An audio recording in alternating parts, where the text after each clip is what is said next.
podjetju.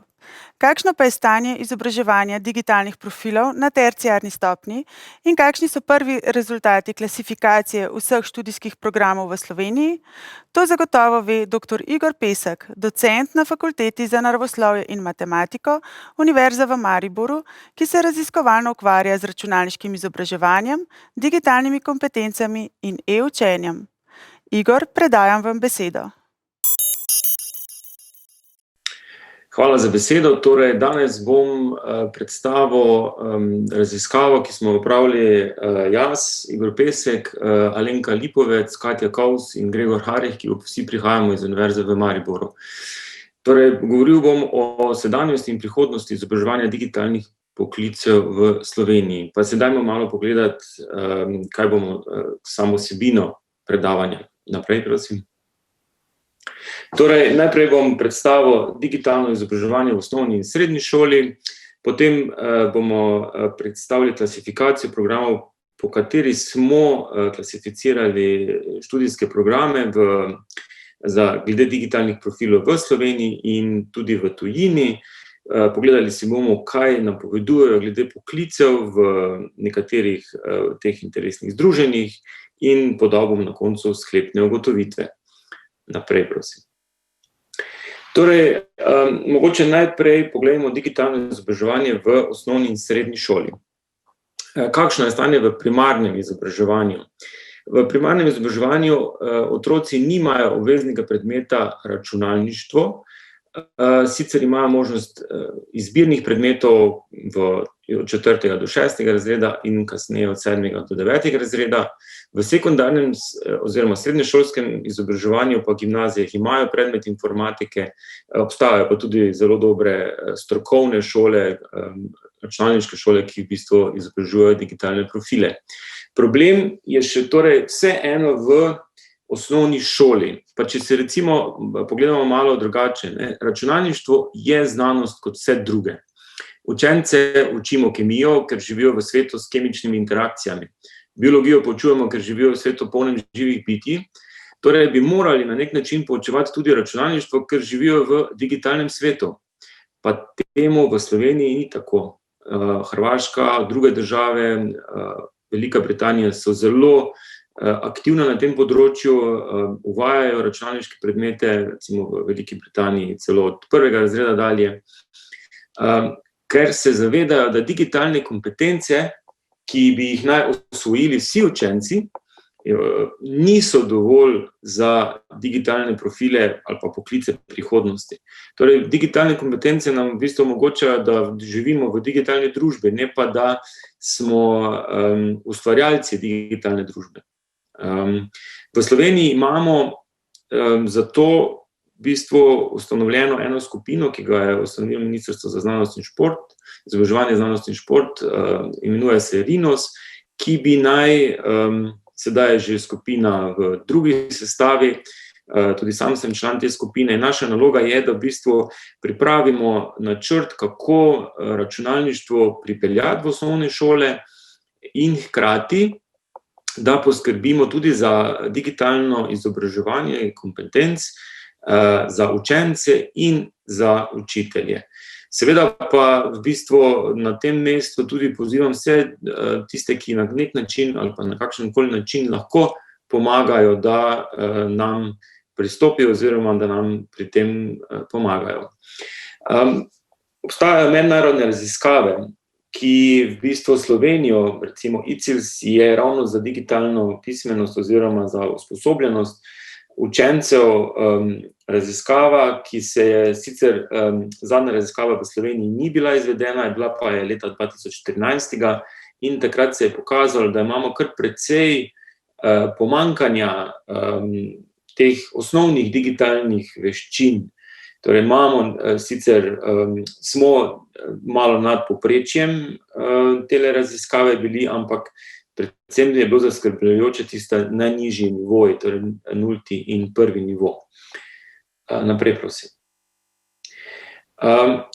Evropa se na to odzvala malo drugače. Zdaj, če pogledamo, ravno pred kratkim je bil v obravnavi Digital Education Action Plan, ki v bistvu ravno o tem govori, da Evropa se mora digitalizirati, imamo Digital Agenda, trenutno oziroma v zadnjem mesecu je potekal Code Week, ki v bistvu govori o digitalnih profilih oziroma o računalništvu v osnovnih in srednjih šolah, kako bi lahko to na nek način prevzeli. Zato, ker še vedno imamo na nek način pomanjkanje tudi žensk v teh poklicih.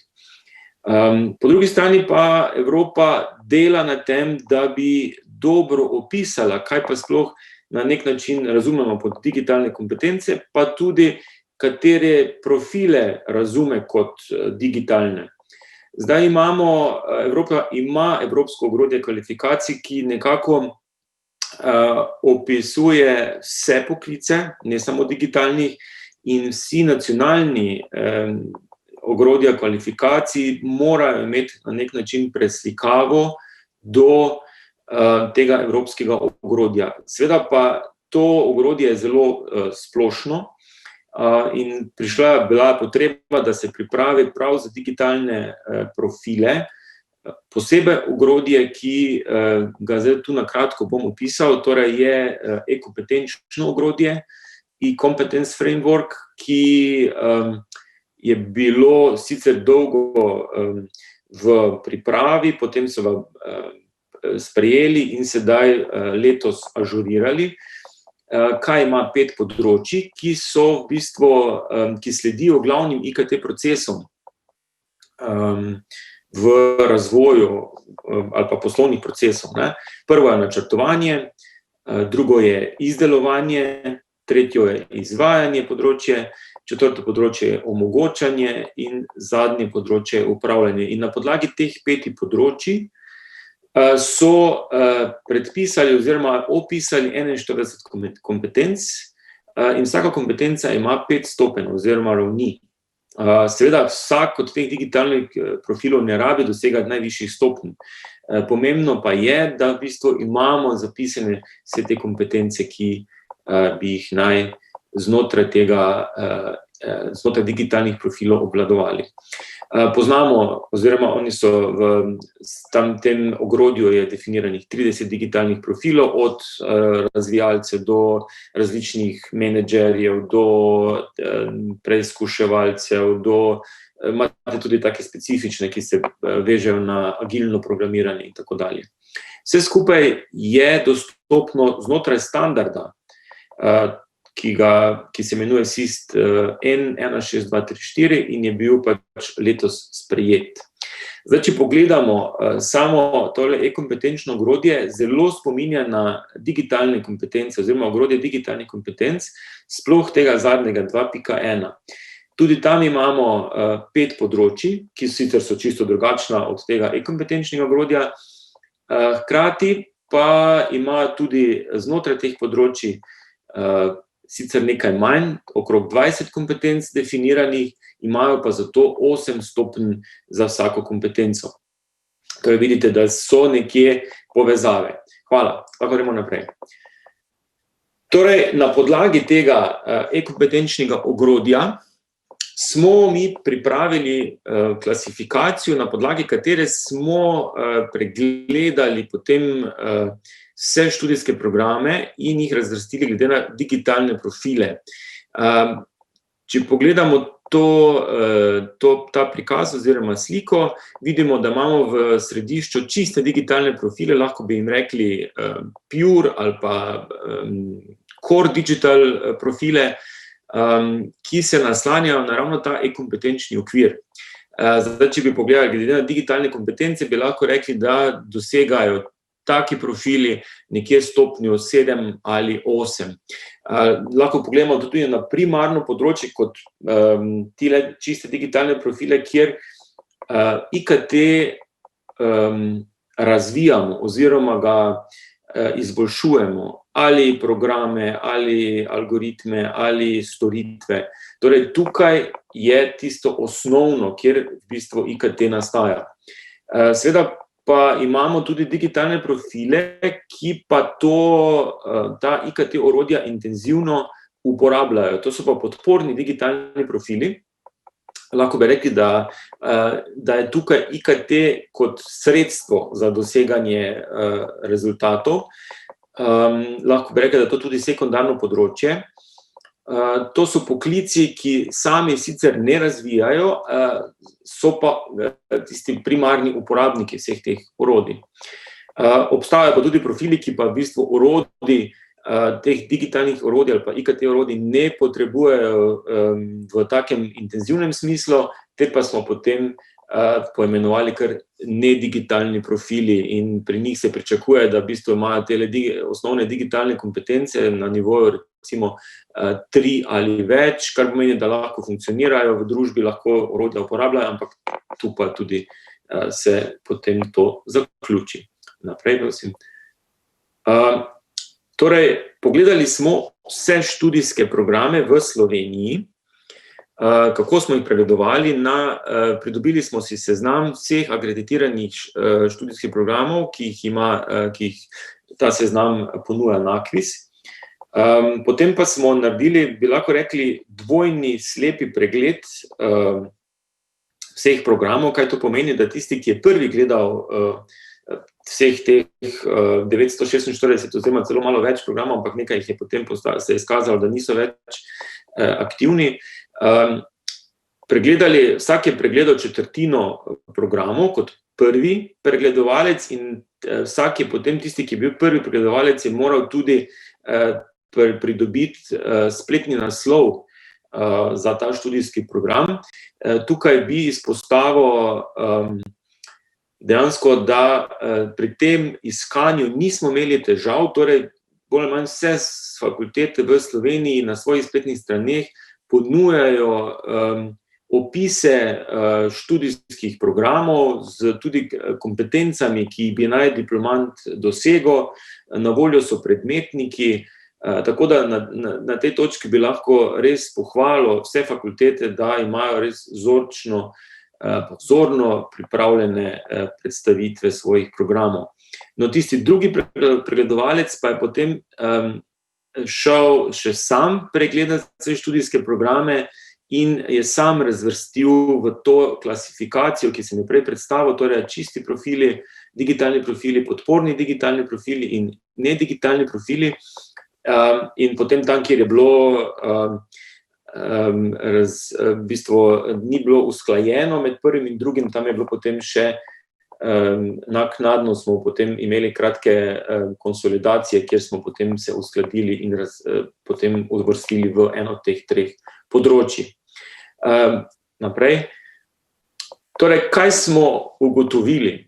Da je 54 študijskih programov, ki izobražujejo čiste digitalne profile in 184 podpornih digitalnih študijskih programov, torej za podporne digitalne profile, precej 708 je pa takih študijskih programov, ki izobražujejo nedigitalne profile. Zdaj, če to pogledamo v procentih, je to 5,7 čistih digitalnih profilov, pa 19,5 podpornih digitalnih profilov. Tu moramo opozoriti, da so to vse 3 bolonjske stopnje vključene. Torej, na nek način imamo 25% vseh izobraževalnih programov, ki na nek način izobražujejo digitalne profile. Naprej. Kaj ugotovimo, da če pogledamo zdaj še glede na vse 3 stopnje, pa na te 3 oziroma na te 3 področja.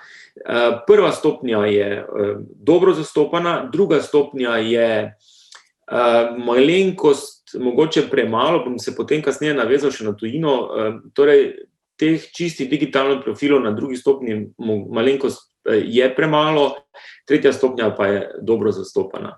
Naprej. Torej, pogledali smo si tudi profile oziroma izobraževanje digitalnih profilov v tujini. Pogledali smo več kot 30 univerz študijskih programov, ki jih ponujajo. Tukaj pač samo nekaj bomo izpostavili, Tehnična univerza v Münchnu, Aalborg University, ki slovi po projektnem delu, Trinity College Dublin, ki je v bistvu Irska, ki je na splošno zelo IKT razvita in ima dosti tudi zaposlitev na področju IKT-ja. Kaj smo ugotovili? Da v bistvu bazični programi, torej prva bolonjska stopnja, to je recimo računalništvo, informatika in podobni poklici, oziroma programi so podobni kot v Sloveniji. Torej, tukaj se mi ne razlikujemo napram tujine. Večja raznolikost pa je programov druge in tretje stopnje. V tujini v bistvu kar naredijo je, da ponujajo specializacije, ki jih mogoče še pri nas nimamo. Zelo dosti dajo, oziroma zelo veliko je interdisciplinarnosti, torej kot neke bioinformatike, oziroma vse, kar je povezano ali z nekimi biologijo ali s fiziko, kar pomeni, da dejansko nekako zaznavajo, da je velik del teh digitalnih profilov se ravno v to interdisciplinarnost usmerja. In tukaj mi vidimo v bistvu eno priložnost, ki bi jo lahko tudi v Sloveniji izkoristili. Seveda pa so tudi nekako tele vse univerze zaznale, katere so prednosti tiste države, in so dejansko za neko področje še dodatne potem digitalne profile oziroma študijske programe razvili oziroma ponudili, ki v neki državi postajajo še bolj aktivni. Torej, to bi se lahko zdaj navezali na pametne specializacije, ki jih imamo tudi v Sloveniji definirane, in bi mogoče na tem področju tudi razmišljali, ali lahko kakšne nove študijske programe ponudimo. Zdaj, kar je problem v Sloveniji, je, da imamo zelo dolgotrajno je pridobivanje akreditacije, torej v Sloveniji, da neki študijski program pripravimo, akreditiramo, vpišemo študente, da študenti pridejo na drugi stopnji, ki recimo lahko samo dvoleten študijski program, verjetno traja 5 ali več let, in tukaj mogoče imamo eno težavo. Se oproščam. Zdaj, edino, kar lahko naredimo, oziroma kaj smo opazili, je, da so pač univerze oziroma fakultete pri svojih študijskih programih tukaj se malo znašli in imajo potem module, ki imajo predmete, ki pa so potem lahko aktualni, oziroma saj znotraj teh modulov aktualizirajo predmete, da so recimo bolj aktualni glede tehnologij, ki jih pač izobražujejo. Naprej, prosim. Pogledali smo si tudi, kaj pa v bistvu različni inštituti oziroma think tanki napovedujejo za prihodnost. Torej, Jobs of Tomorrow je od World Economic Foruma, The Future of Jobs, Women for IT. To so poročila, ki v bistvu govorijo o prihodnjih poklicih. Pa tukaj bi mogoče izpostavil, da večina novih delovnih mest, ki jih napovedujejo, pa to zdaj ni nekako napovedujejo tudi nekaj drugih delovnih mest, ki niso digitalnih, ampak večina novih delovnih mest bi se naj navezovala. To ne govorimo, da, torej, to, kar še ne vemo, da so taka digitalna delovna mesta oziroma delovna mesta. V tem primeru bi lahko rekli, da je večina čistih digitalnih profilov. V zadnjem času recimo so zelo pomembna področja, recimo podatki in umetna inteligenca oziroma podatkovno rodarjenje, strojno učenje in tako dalje.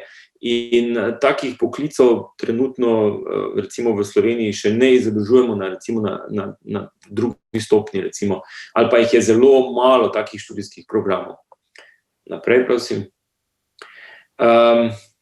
Zdaj, večina teh kadrov, ki se napovedujejo, lahko rečemo, da z obstoječimi študijskimi programi že usposobimo. Zdaj govorimo o teh osnovnih znanjih, ko pa govorimo o domensko specifičnih, torej, če govorimo recimo o podatkovnem znanstveniku ali pa analitiku, on sicer ima bazična znanja o računalništvu, o programiranju, o matematiki, ampak vemo pa, da recimo tele podatkovni znanstveniki morajo poznati še dodatno neke statistike, potem, da znajo obvladovati velike količine podatkov in tako dalje. Tega pa v resnici še nimamo tako dobro razvitega v naših študijskih programih. Tukaj bi v resnici imamo priložnost, da na nek način poskušamo ali z nekimi izpopolnjevanji ali pa z enostavno novimi študijskimi programi, ki jih poskušamo na hitro oziroma na nek kvaliteten način akreditirati in ponuditi študentom oziroma trgu. Naprej, prosim. Kaj lahko zdaj kot sklep ugotovimo? Da je primarnih, torej prva bolonjska stopnja študijskih programov dovolj, da tudi znanja, IKT znanja, ki jih pridobijo na podpornih in nedigitalnih profilih, torej vseh tistih 700 plus 150 teh študijskih programov, na prvi stopnji je dovolj. Glede na študijske programe, ki smo jih tam pregledali oziroma predmetnike, lahko rečemo, da jih je dovolj. Ne velja pa to vedno za drugo stopnjo, predvsem pri podpornih, vsaj iz kompetenc in iz učnih načrtov oziroma iz predmetnikov, to ni bilo tako jasno vidno. Mogoče moramo tudi na tem narediti, da v bistvu začnemo razmišljati, kje bi pa zdaj tu ti digitalni profili oziroma digitalne veščine bile v nekem študijskem programu še bolj aktualne. Interdisciplinarnost je priložnost, ki jo še v Sloveniji mogoče nismo v celoti izkoristili in bi lahko znotraj študijskih programov tudi precej delali na tem. Omenil sem že pametno specializacijo, v kateri v bistvu smo že identificirali, kje je Slovenija močna. Mogoče bi tukaj res tudi univerze oziroma vse fakultete, tiste, ki bi bile zainteresirane, pristopile in razmislile o nekih posebnih študijskih programih, ki bi podpirali te pametne specializacije. Če pogledamo glede na tujino, je tam študij bolj ciljno naravnan kot pri nas. Tukaj, kot sem že omenil, imamo priložnost, da mogoče ali znotraj z nekimi moduli oziroma z nekimi dodatnimi izpolnjevanji pridobimo ta znanja, ki bi jih naj študenti oziroma diplomanti imeli. Kar bi pa posebej opozoril, pa je, da moramo gledati celotno izobraževalno vertikalo.